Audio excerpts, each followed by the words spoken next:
Quando meu pai me disse que eu me casaria com o Sr. Evaristo, eu tinha apenas 12 anos. Ele era um homem que carregava algo enormemente grande nas costas.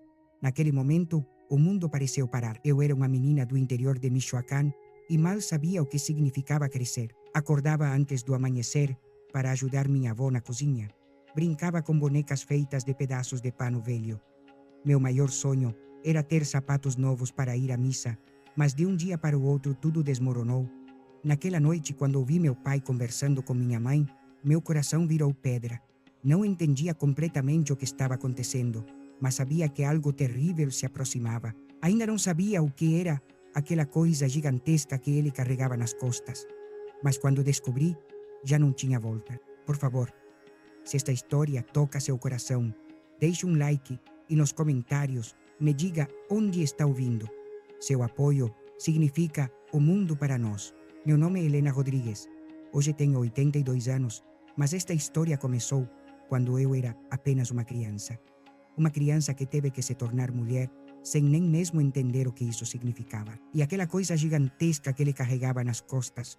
Oh Deus, vocês não podem imaginar como isso mudou minha vida para sempre. Para entender minha história, preciso contar como vivíamos em San Miguel del Monte, no coração de Michoacán.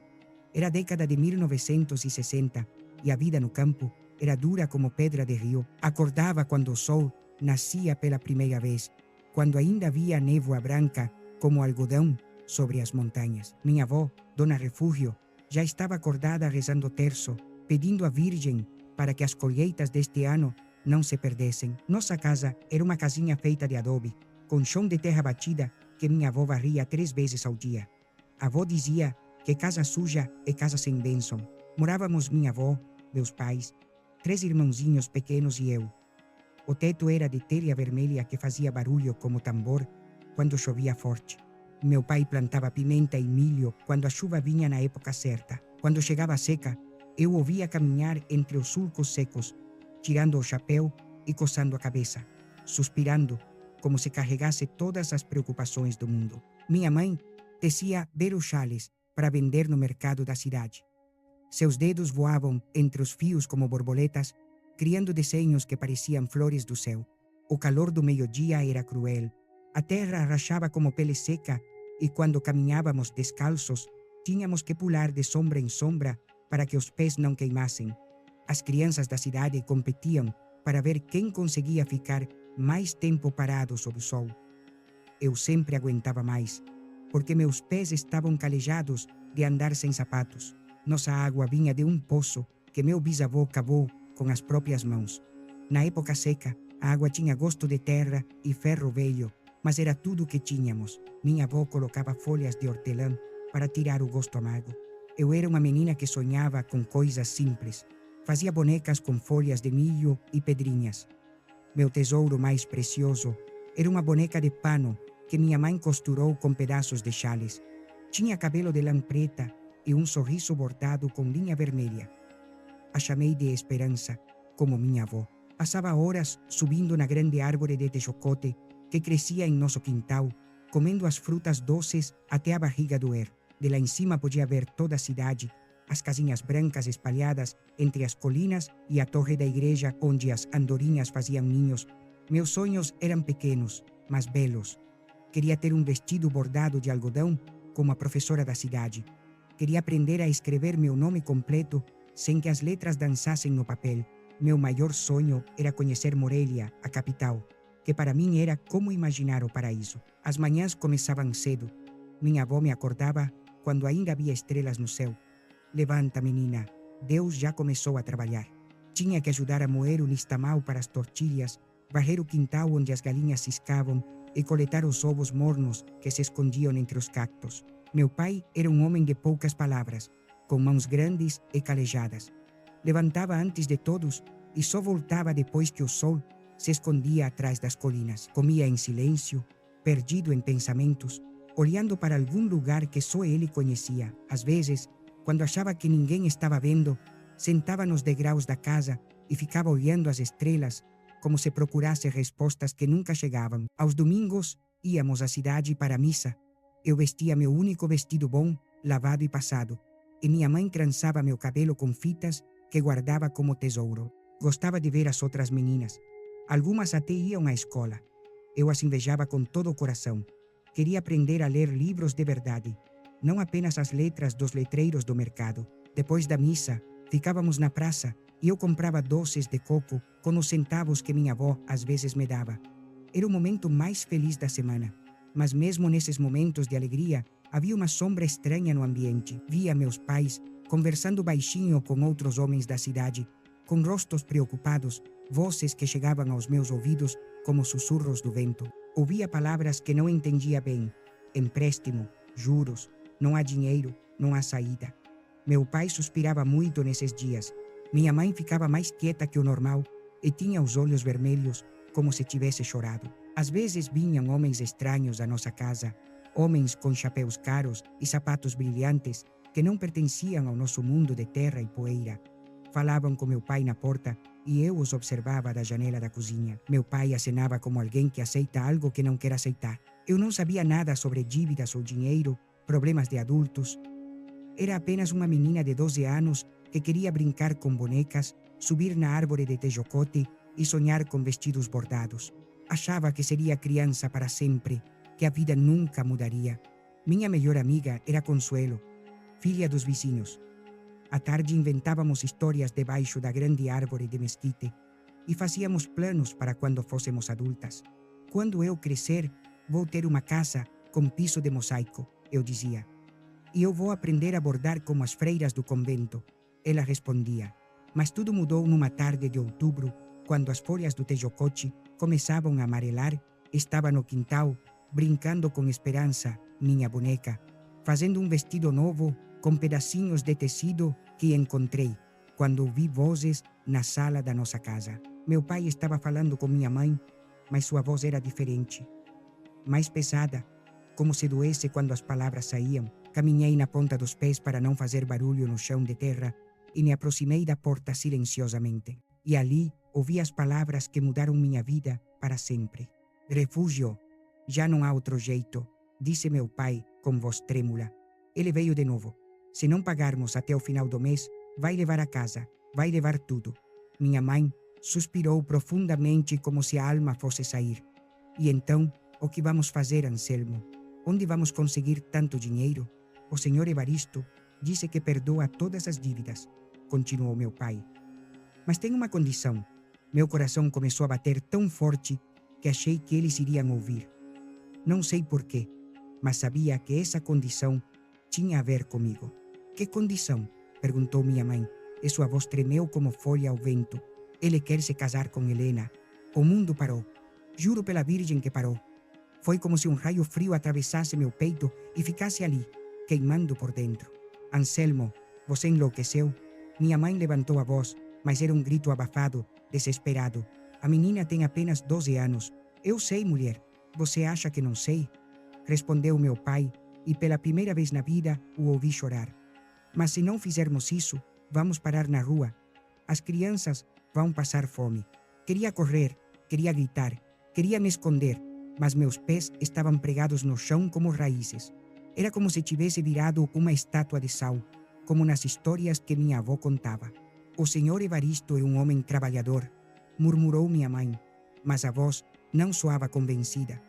Tem terras, tem gado. A menina não vai passar necessidade. E prometeu esperar, acrescentou meu pai. Esperar ela crescer um pouco mais, até ser uma esposa completa. Não entendia exatamente o que isso significava, mas me assustava mais. Ainda é muito pequena, Anselmo, sussurrou minha mãe. Você se lembra de quando tinha essa idade?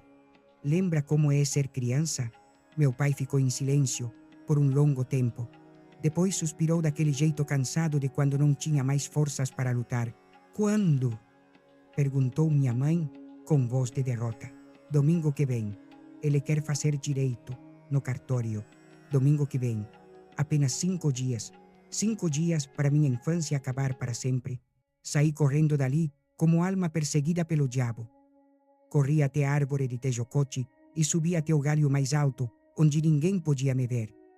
E ali chorei até não ter mais lágrimas.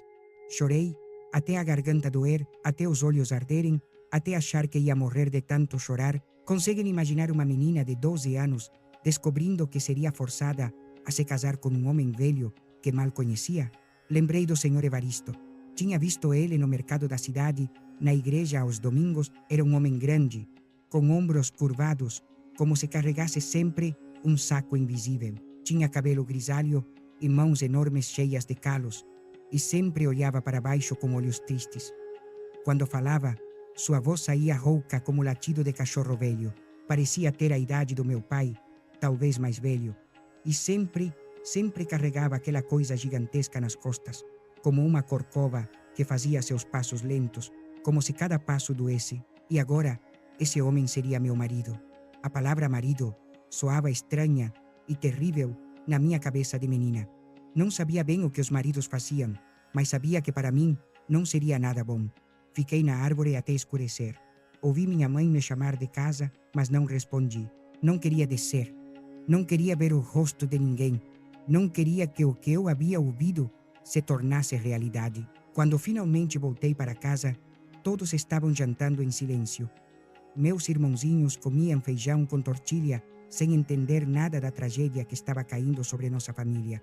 Meu pai não levantou os olhos do prato. Minha mãe me olhou com olhos cheios de lágrimas, mas não disse nada. Sentei para jantar, mas a comida tinha gosto de terra. Havia um nó na garganta que não me deixava engolir nada. Helena, disse minha mãe depois que meus irmãos foram dormir. Precisamos conversar. Já sabia sobre o que ela queria falar. Meu pai e minha mãe sentaram na minha frente como juízes de tribunal e eu era a ré de um crime que não cometi. Filha, começou meu pai, e vi que seus olhos estavam inchados de tanto chorar. Você já sabe o que vai acontecer, não sabe? Fiquei quieta, olhando para minhas mãos pequenas. O Sr. Evaristo é um homem bom, disse minha mãe. Tem uma casa grande, terra fértil, gado, galinhas. Não vai faltar comida. Mas eu não quero me casar. Consegui dizer, e minha voz saiu fina como um fio. Olha, filha, disse meu pai. Às vezes temos que fazer coisas que não queremos fazer, pela família, pelos seus irmãos, para não perdermos o teto. Eu tenho apenas 12 anos, disse, e comecei a chorar de novo. Eu me casei aos 14, respondeu minha mãe. No começo é difícil, mas a gente se acostuma. E o Sr. Evaristo prometeu ter paciência com você. A ciência. Como se eu fosse um animal selvagem que precisava ser domesticado. Quero continuar sendo criança. Chorei. Quero continuar brincando. Quero aprender a ler. As letras não enchem barriga, Helena, disse meu pai, um pouco irritado. Você vai ser esposa de um homem rico. Vai ser respeitada na cidade. Respeitada. Para eles, o Sr. Evaristo merecia respeito porque tinha mais terra, mais animais, uma casa de tijolo em vez de adobe. Mas para mim, era apenas um homem estranho e velho que carregava algo gigantesco nas costas e que ia acabar com minha infância. Naquela noite, deitei na minha cama olhando para as vigas de madeira do teto. Tentei imaginar como seria a minha vida dali para frente. Tentei me imaginar vivendo na casa dele, cozinhando para ele, sendo sua esposa, mas não conseguia. Era como se minha mente se recusasse a pensar nessas coisas. Chorei escondida debaixo da coberta, para ninguém ouvir.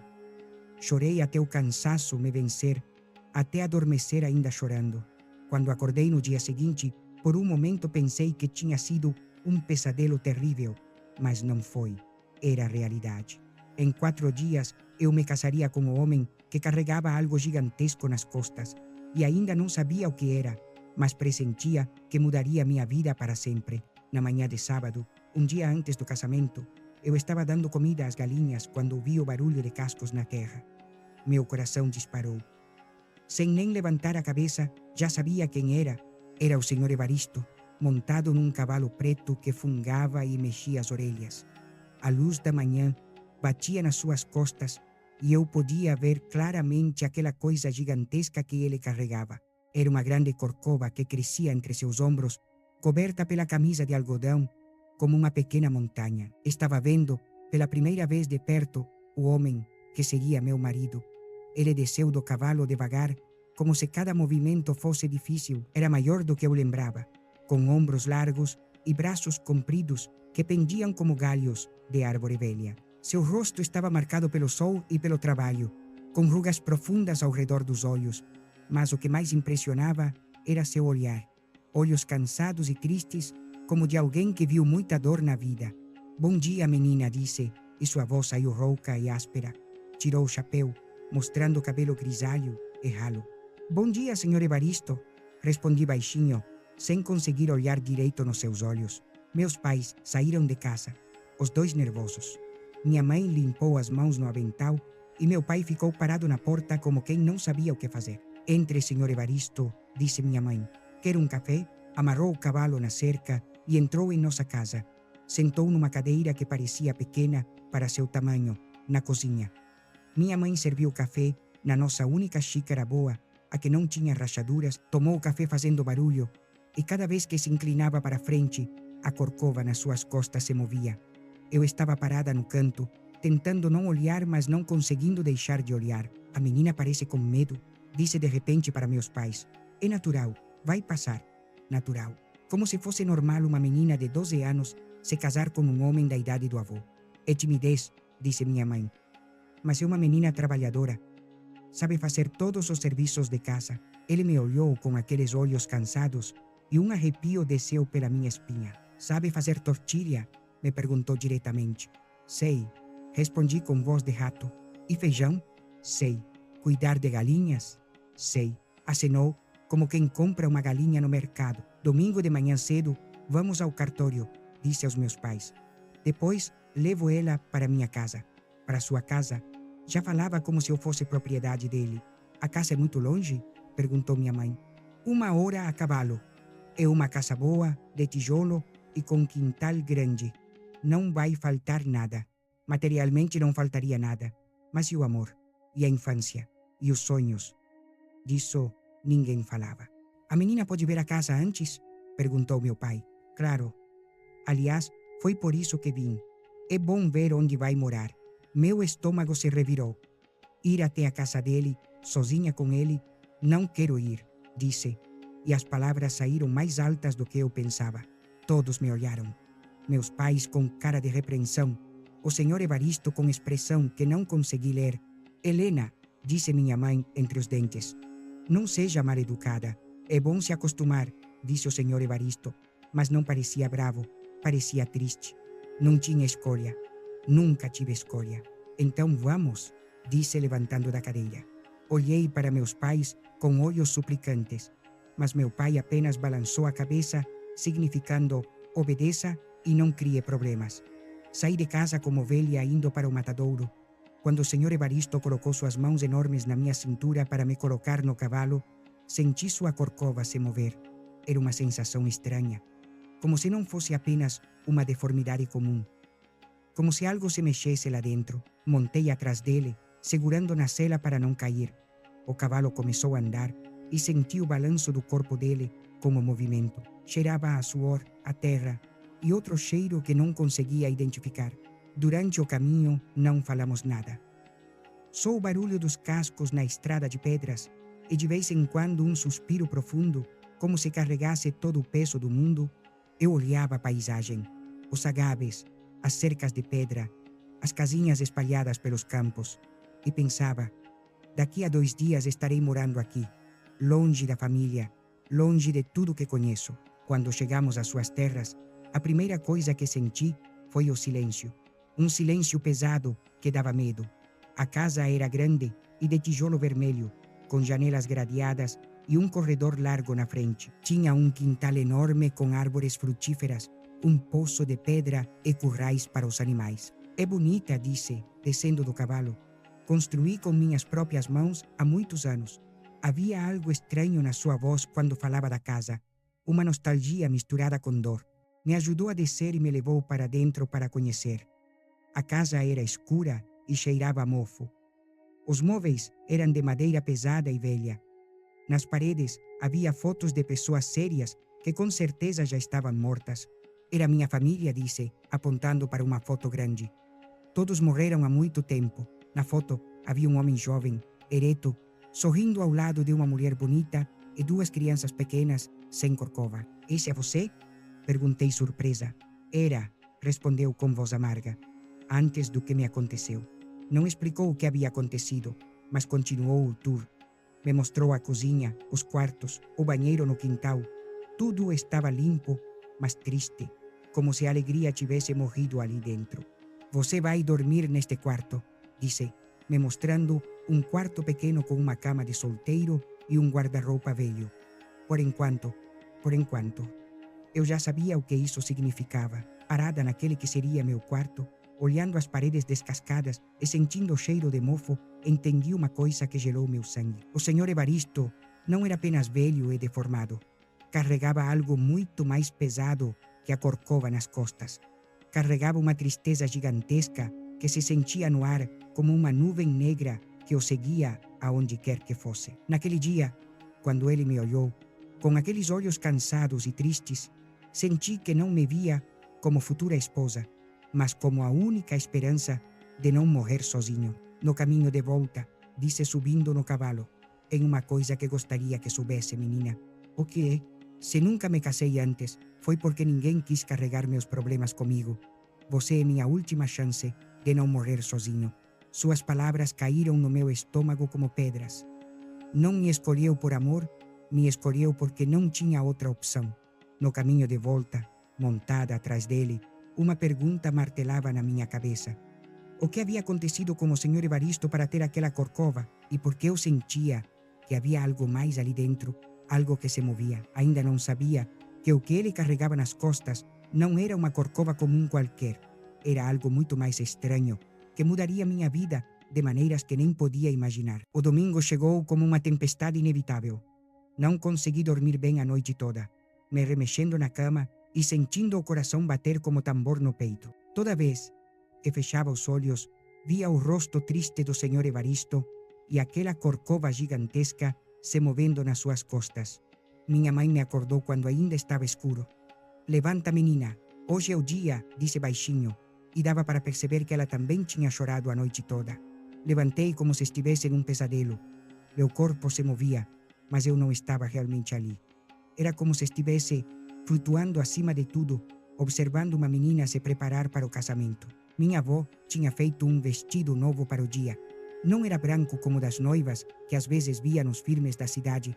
Era de tecido azul claro, o mais bonito que conseguiram comprar com o pouco dinheiro que tinha. Você está linda, menina, disse minha avó enquanto me vestia, mas vi lágrimas nos seus olhos. O vestido ficou grande porque meu corpo ainda era de menina, sem seios, sem quadris, apenas uma menina disfarçada de mulher. Minha mãe penteou meu cabelo com óleo de amêndoa e fez 2 tranças compridas. Depois tirou a única fita boa que tinha, uma fita vermelha guardada para ocasiões especiais, e amarrou no meu cabelo. Tomamos café da manhã em completo silêncio. Nem conseguia engolir a comida. Era como se tivesse pedras presas na garganta. Meus irmãozinhos me olhavam estranhamente, sem entender por que eu estava tão arrumada. O senhor Evaristo chegou numa carroça puxada por 2 cavalos. Vinha limpo, camisa branca, calça preta e até um paletó velho que ficava apertado por causa da corcova. Tinha penteado o cabelo grisalho com brilhantina e cheirava a perfume barato. Bom dia, família, disse tirando o chapéu. Depois me olhou. Você está muito bonita, Helena. Não consegui responder. As palavras tinham sumido. Então vamos, disse meu pai pegando o chapéu. Não é bom se atrasar. Ir até o cartório da cidade foi como caminhar para minha própria sepultura. Na carroça, sentada ao lado do senhor Evaristo, senti sua corcova se mexer com o balanço do caminho. Tentou conversar comigo, mas não conseguia falar. Depois de casada, vai ter que aprender muitas coisas, disse. Cozinhar para um homem que trabalha, cuidar da casa, das galinhas e do gado. Falava como um patrão, não como um marido. Sabe ordenhar vaca? Perguntou. Não muito bem, respondi baixinho. Então vai ter que aprender rápido. Continuamos o caminho em silêncio. Eu olhava as casas que passavam, as crianças brincando nos quintais, as mulheres estendendo roupa. Tudo parecia igual ao normal, mas para mim, tudo tinha mudado para sempre. Quando chegamos ao cartório, meu estômago estava cheio de nós de nervoso. Era um escritório pequeno, com algumas cadeiras de madeira e uma mesa onde um homem de óculos estava sentado cercado de papéis amarelados. Vieram para o casamento? Perguntou, sem tirar os olhos dos documentos. Viemos, respondeu meu pai. O homem me olhou por cima dos óculos e franziu a testa. Quantos anos tem a menina? 12, disse meu pai. O homem parou de escrever e me olhou fixamente. 12 anos é muito novo para casamento. Mas não é proibido, respondeu o senhor Evaristo, tirando papéis do bolso. Aqui está a autorização dos pais. O homem leu os papéis, suspirou profundamente e balançou a cabeça com desaprovação. Está bem? Então vamos acabar logo com isso. Começou a ler palavras que não entendi completamente. Falou sobre deveres, obediência, viver juntos até que a morte os separasse. Eu estava ali parada como estátua, com medo de chorar ou sair correndo. Evaristo Mendoza Guerreiro aceita Helena Rodrigues Villalpando como legítima esposa? Aceito, respondeu com voz firme. Helena Rodrigues Villalpando aceita Evaristo Mendoza Guerreiro como legítimo marido? As palavras ficaram presas na garganta. Todo mundo me olhava. Meus pais, o senhor Evaristo, o funcionário do cartório. O silêncio durou para sempre. Helena, sussurrou minha mãe, responda. Abri a boca, mas não saiu som nenhum. Era como se minha voz tivesse desaparecido para sempre. Aceito, consegui dizer finalmente, mas saiu tão baixo que quase ninguém ouviu. Pode repetir mais alto, por favor, menina? Pediu o funcionário. Aceito, disse de novo. E dessa vez, minha voz ecoou no pequeno escritório como martelada. Então, pela autoridade que a lei me confere, eu os declaro marido e mulher. Assim, em menos de 5 minutos, deixei de ser Helena menina para ser Helena esposa do senhor Evaristo. Quando saímos do cartório, eu me sentia como boneca de pano. Meus pais me abraçaram chorando. Minha voz sussurrou no meu ouvido: seja uma boa esposa, menina. Se obedecer ao marido, tudo vai dar certo. Depois subiram na carroça e foram embora. E eu fiquei ali parada vendo eles se afastarem. Meu pai levantou a mão para se despedir. Minha mãe limpou os olhos com o chale. E eu entendi que estava completamente sozinha com um homem que mal conhecia. Vamos para casa, disse o senhor Evaristo, tocando meu braço. Casa. A casa dele agora era minha casa também. No caminho de volta ele estava diferente, mais falante, como se agora que eu fosse propriedade dele, tivesse mais direito de falar. Você vai gostar da casa, disse. É muito melhor que a dos seus pais. Até tem privada dentro. Eu só acenei, sem vontade de falar. E você não vai precisar fazer trabalho pesado na roça como sua mãe. Só cuidar da casa, cozinhar, fazer trabalho de mulher, como se eu já fosse mulher. Eu tinha 12 anos. Quando chegamos às suas terras, o sol já estava se escondendo atrás das colinas.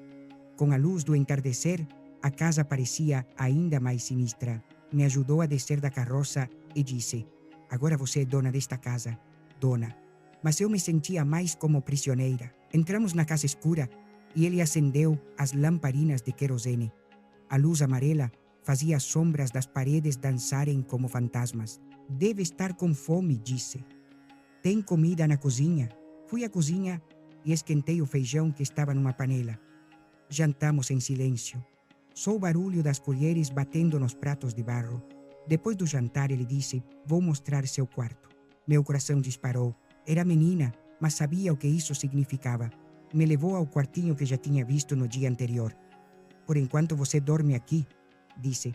Quando crescer um pouco mais, aí vemos. Quando crescer um pouco mais.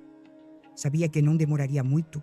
Boa noite, disse, e saiu fechando a porta. Fiquei sozinha naquele quarto escuro, sentada na beira da cama. Tirei o vestido de casamento e vesti a camisola que minha avó tinha feito para mim. Me deitei naquela cama estranha que cheirava a mofo e solidão, e ali chorei. Chorei como nunca tinha chorado na vida. Chorei pela minha infância que tinha acabado. Chorei pelos meus pais que me venderam como gado. Chorei por mim mesma, porque ninguém chorava por mim. E naquela noite, deitada naquela cama fria, ouvi algo que gerou meu sangue. Do quarto ao lado vinham ruídos estranhos. Não eram ruídos de pessoas se mexendo. Era como algo grande se arrastando pelo chão. Os primeiros dias como esposa do senhor Evaristo foram um pesadelo. Acordava antes do amanhecer, não porque alguém pedisse, mas porque não conseguia dormir. Os ruídos que vinham do quarto dele durante a noite não me deixavam descansar.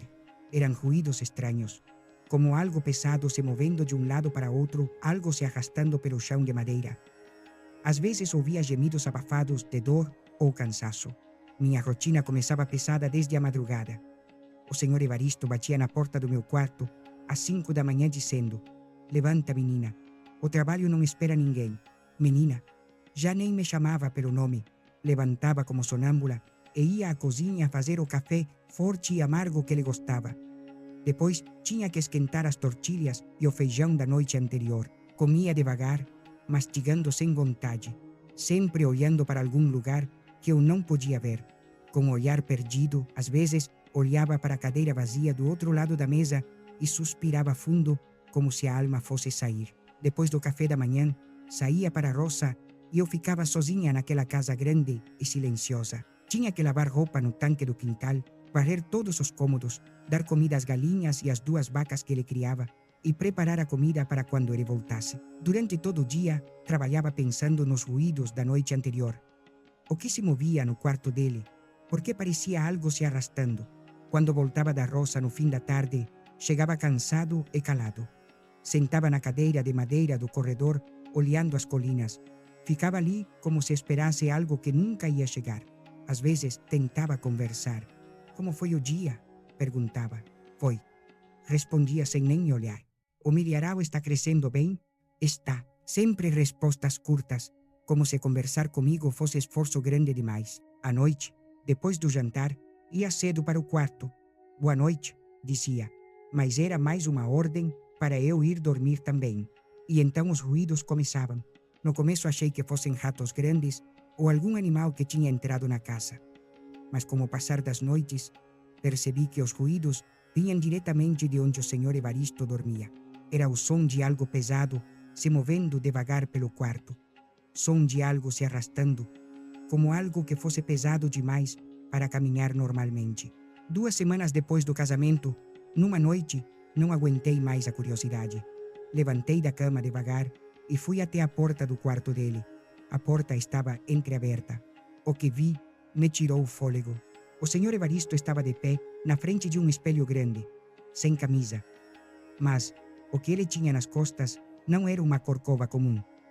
Era algo que se movia, algo que parecia vivo. Era como se tivesse outro ser grudado nas suas costas, com bracinhos que se mexiam e algo como uma cabeça que aparecia por cima do seu ombro. Tampei a boca para não gritar. Era como se o senhor Evaristo tivesse um irmão gêmeo siamês, estranho e deformado, mas vivo, grudado nas suas costas. "Sei que você está aí", disse o senhor Evaristo sem se virar para mim. Entre. Meu coração parou. Fui descoberta espionando. Entrei, Helena. É hora de saber a verdade. Empurrei a porta devagar e entrei no quarto dele. Quando se virou para mim, pude ver claramente o que ele carregava nas costas. Era um homenzinho, como um anão, mas que tinha crescido, grudado nas costas do senhor Evaristo. Tinha a cabeça normal, mas pequena, bracinhos finos que pendiam para os lados e os olhos. Oh Deus, os olhos estavam abertos e me olhando. "Este é Prudêncio", disse o senhor Evaristo com voz cansada. "Meu irmão gêmeo." Fiquei ali parada, sem conseguir falar nem me mexer, olhando aquela coisa, aquele homenzinho que vivia grudado nas costas do meu marido. "Nasceu comigo", continuou o senhor Evaristo, "grudado nas minhas costas. Os médicos disseram que se tentassem nos separar, os dois morriam." O irmãozinho Prudêncio me olhava com olhos tristes e inteligentes. Mexia a boca como se quisesse falar, mas não saía som nenhum. "Por isso ninguém quis se casar comigo", continuou o senhor Evaristo. "Por isso tive que esperar até a família de vocês precisar de dinheiro para poder ter uma esposa. Agora entendia tudo. Os ruídos da noite eram o irmão se mexendo. A tristeza do senhor Evaristo era por ter vivido a vida toda sendo visto como monstro. Aquela coisa gigantesca que ele carregava não era só o peso físico do irmão. Era o peso da solidão, da rejeição, de ser diferente. "Em medo?", perguntou o senhor Evaristo. Olhei para Prudêncio, que continuava me olhando com olhos suplicantes, como se pedisse para não odiá-lo. Era estranho, mas nos seus olhos vi a mesma tristeza que via nos olhos do senhor Evaristo. "Não", consegui dizer, "não tenho medo", e era verdade. Depois do primeiro susto, o que senti foi pena. Pena de 2 irmãos que tiveram que viver a vida toda carregando aquela diferença, aquele peso que os fazia diferentes de todas as outras pessoas. Prudêncio não pode falar, explicou o Sr. Evaristo. Mas entende tudo, é muito inteligente. Às vezes à noite nós conversamos. Eu falo e ele responde com gestos. Naquela noite, pela primeira vez desde o casamento, o Sr. Evaristo e eu tivemos uma conversa de verdade. Me contou como tinha vivido, como quando crianças as pessoas da cidade os apontavam, como a família os escondeu durante anos. Minha mãe morreu de tristeza, disse. Não aguentou os olhares, os comentários. Meu pai nos criou sozinho até morrer também. Desde então vocês vivem sozinhos? Perguntei. Sozinhos, trabalhando a terra longe de todo mundo. Por isso, quando soube que sua família precisava de dinheiro, pensei que era minha chance de não morrer sozinho. Olhei para Prudêncio, que estava com os olhos fechados, como se estivesse cansado. Ele também fica triste, continuou o Sr. Evaristo. Ele também precisa de amigos. Ele também quer que alguém o trate como pessoa, não como monstro. Naquele momento entendi o que o Sr. Evaristo realmente carregava de gigantesco nas costas. Não era só o peso físico do irmão, era o peso de uma vida inteira de rejeição, de solidão, de ser diferente num mundo que não aceita diferenças. Por isso casei com você, disse. Não foi por amor, não sei o que é isso. Foi por precisar que alguém nos visse como pessoas, não como bichos estranhos. Naquela noite voltei para o meu quarto com o coração pesado, mas não mais de medo, e sim de compreensão. O Sr. Evaristo e Prudêncio não eram monstros, eram dois irmãos que tiveram que viver carregando uma diferença que os tornava únicos no mundo. E essa diferença era ao mesmo tempo sua maldição e sua solidão. Os meses seguintes foram diferentes. Como sabia o que eram os ruídos da noite, não tinha mais medo. Aos poucos, fui conhecendo Prudêncio também. Não podia falar, mas era muito expressivo. Quando estava alegre, mexia os bracinhos. Quando estava triste, fechava os olhos. Quando tinha fome, batia no ombro do Sr. Evaristo. Um dia, o Sr. Evaristo me pediu para cozinhar para os dois. Prudêncio também come? Perguntei. Claro que come. É gente como nós. Naquele dia preparei comida para 3. O Sr. Evaristo se sentava de lado para que Prudêncio pudesse alcançar o prato dele. No começo era estranho, mas me acostumei. Aos poucos, nós 3 fomos criando uma rotina. De manhã, eu preparava café para os dois. O Sr. Evaristo saía para a roça com Prudêncio nas costas. De tarde, voltavam cansados e jantávamos juntos. Não era uma família normal, mas era uma família. Quando completei 13 anos, o Sr. Evaristo fez uma pequena festa. Até trouxe um bolinho da cidade e vela. Prudêncio parecia animado, mexendo os braços como se estivesse batendo palmas. Obrigada, disse para eles. Foi o aniversário mais bonito que já tive, e era verdade. Meus pais nunca tiveram dinheiro para festejar aniversário. Helena, disse o Sr. Evaristo naquela noite, você é feliz aqui? A pergunta me surpreendeu. Pensei um pouco antes de responder. Não sou infeliz, respondi honestamente. No começo tive medo, mas agora não tenho mais. Vocês são pessoas boas. Será que um dia você poderá nos amar? Perguntou. Olhei para Prudêncio, que me olhava com olhos suplicantes. Depois, para o Sr. Evaristo, que baixou a cabeça, esperando rejeição. Já amo, respondi. Não como esposa ama marido, mas como família. E era verdade.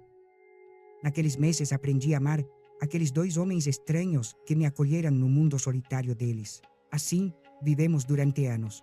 Não foi casamento por amor, mas foi casamento por respeito e carinho. O Sr. Evaristo nunca me forçou a ser esposa completa. Respeitou minha juventude e minhas decisões. Quando completei 16 anos, algo mudou. Tinha crescido, já era mulher feita.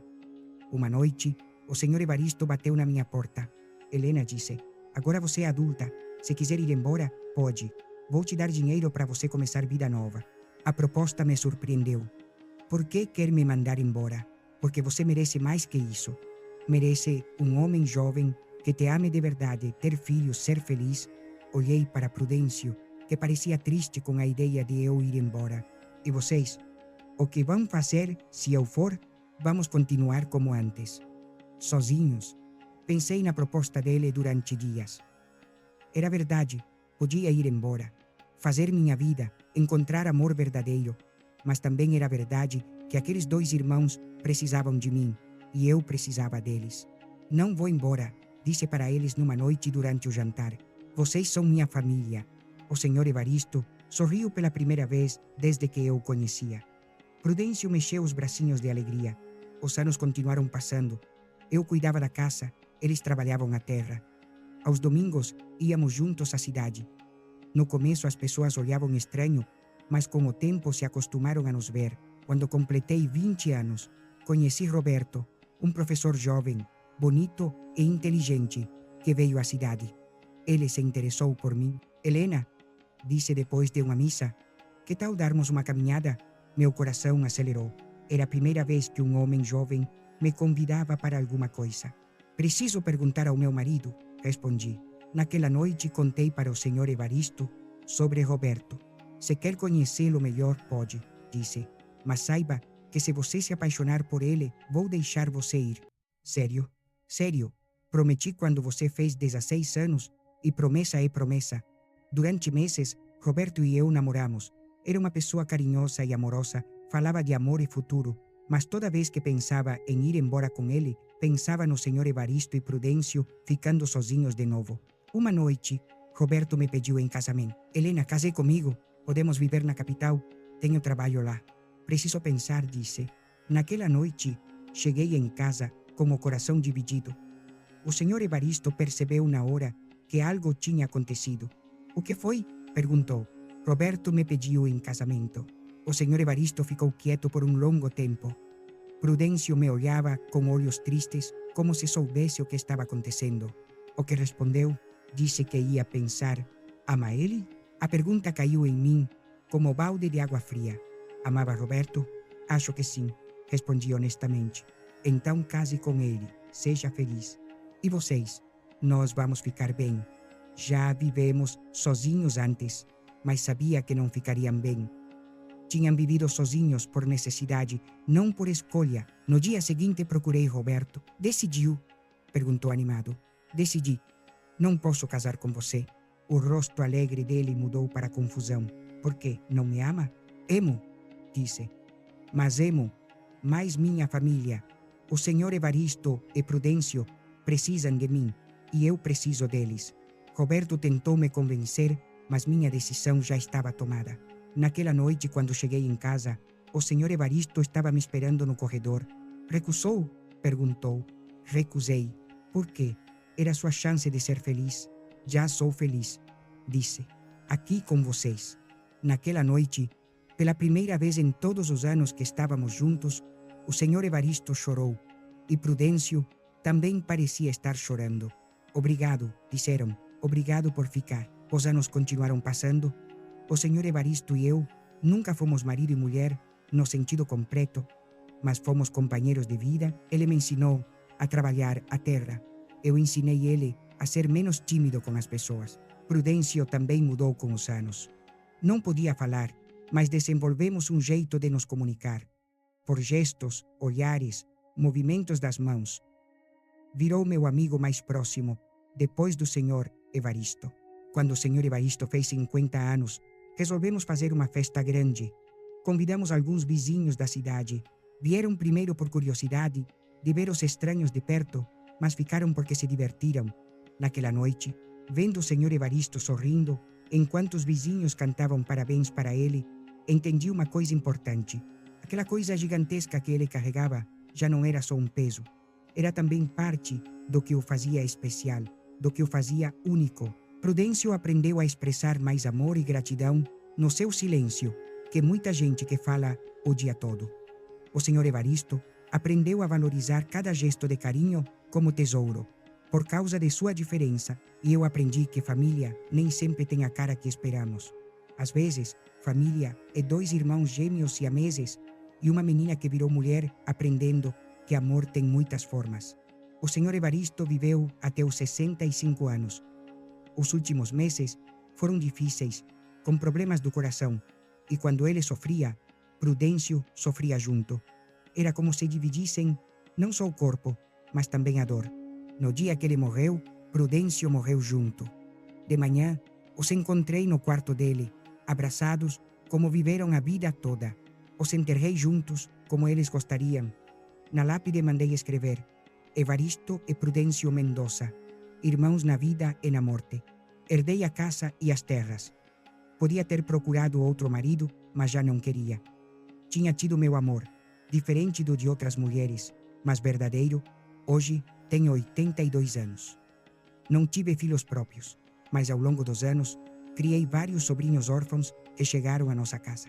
Ensinei a eles que diferença não é coisa ruim, que há muitos jeitos de ser família, que amor verdadeiro não tem a ver com aparência. Se você está ouvindo esta história e de algum jeito se identifica, se você também teve que carregar algo que te faz diferente, saiba que sua diferença não precisa ser sua maldição, pode ser sua bênção. O Senhor Evaristo e Prudêncio me ensinaram que todos nós carregamos alguma coisa. Algumas pessoas carregam coisas que se veem, outras carregam coisas que não se veem, mas todo mundo tem seu peso. O importante não é o peso que você carrega, é como você escolhe carregar. Eles escolheram carregar sua diferença com dignidade. Escolheram trabalhar duro, me tratar bem, criar uma família estranha, mas cheia de amor. E eu escolhi ficar com eles porque entendi que amor verdadeiro não está na perfeição, está na aceitação. Se você chegou até aqui e esta história tocou seu coração, deixe um comentário falando o que achou. E se conhecer alguém que precisa ouvir que ser diferente não significa estar sozinho, compartilhe.